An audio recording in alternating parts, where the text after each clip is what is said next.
Hadir di Islamic Book Fair 2022, Anies Baswedan diteriaki presiden oleh 1.500-an pengunjung. Gubernur DKI Jakarta Anies Baswedan diteriakin presiden saat menjadi narasumber di peluncuran buku Jangan Remehkan Kata-Kata, kutipan pemikiran Anies Baswedan di Islamic Book Fair 2022 yang berlangsung kemarin di JCC Senayan, Jakarta. Lebih dari 1.500 orang yang hadir di diskusi buku itu ramai-ramai berteriak presiden, presiden, dan presiden. Teriak peserta diskusi buku yang disambut tepuk tangan setiap kali Anies menyelesaikan kalimatnya.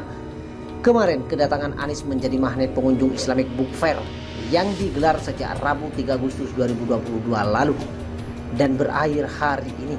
Pengunjung IBF 2022 menyesaki sejak pintu masuk hingga depan panggung utama Hal AJJS saat JCC saat acara grand launching buku berlangsung. Meski Anies melewati jalur khusus, peserta tetap mengerubutinya. Ia melayani permintaan tanda tangan dan foto bersama dengan peserta yang saling berebut dan mendorong. Buku Jangan Remehkan Kata-Kata, kutipan pemikiran Anies Baswedan merupakan hasil dari inisiatif penerbit Rene Book. Sebagian buku itu merupakan hasil wawancara Anies Baswedan dengan salah satu stasiun televisi swasta yang bertajuk Jangan Remehkan Kata-Kata. Buku ini merangkum pemikiran gagasan Anies dari tahun 90-an sampai sekarang, kata Muhammad Husnil, salah satu penyusun buku itu kepada Tempo di sela-sela acara. Husnil menuturkan, selama 3 tahun ia mengumpulkan materi dan menyusun kutipan kata-kata Anies.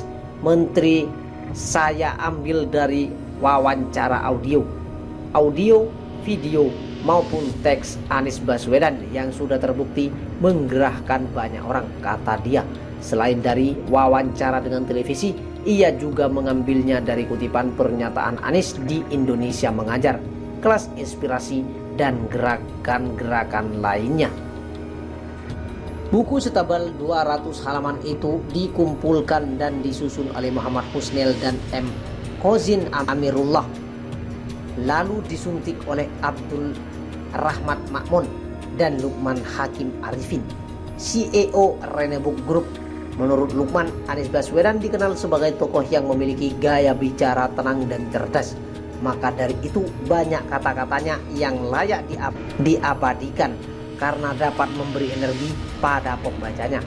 Anies Baswedan mengatakan gagasan-gagasan yang dirangkainya menjadi kata-kata menginspirasi itu muncul dari interaksi dan spontan.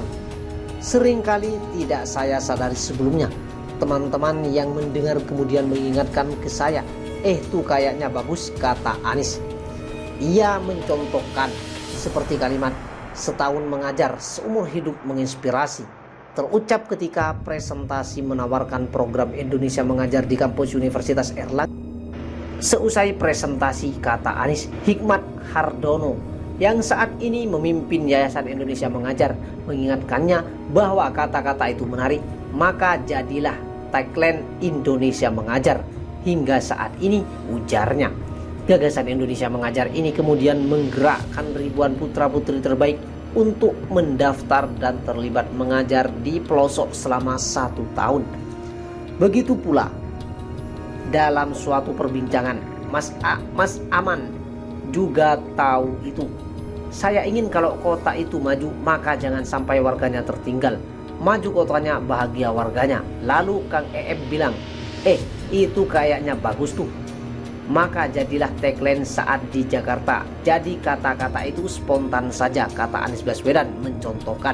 Kalimat itu digunakan untuk mengajak semua terlibat dalam kolaborasi pembangunan Jakarta sekaligus bagaimana membuat warganya bahagia.